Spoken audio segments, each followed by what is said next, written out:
Hello everyone. Welcome to a complete guide on pronouns, explained easily from Hindi to English. Pronouns are fundamental building blocks of both Hindi and English.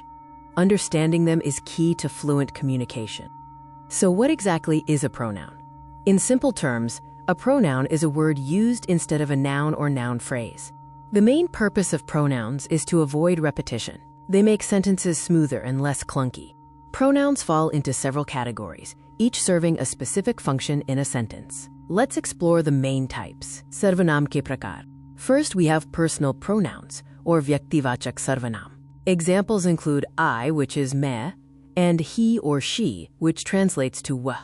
Next are possessive pronouns, or adhikarvachak sarvanam. These show ownership, like mine, mera, and yours, tumhara. Demonstrative pronouns, sanketvachak sarvanam, point out specific things. Think of this, ye and that, where. Let's delve into three more crucial types of pronouns that help in forming complex and varied sentences. Interrogative pronouns, prashnavachak sarvanam, are used to ask questions such as who, kaun, or what, kya.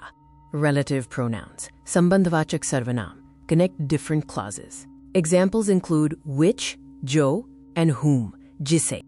Indefinite pronouns, anishchayvachak sarvanam, refer to non-specific people or things, like someone, koi, or nothing, kuch nahi. We've covered the fundamental definitions and major types of pronouns in both English and Hindi. Remember the key types: personal, possessive, demonstrative, interrogative, relative, and indefinite pronouns. Each plays a distinct role. Mastering pronouns is essential for clear and concise sentence structure in both languages. Keep practicing.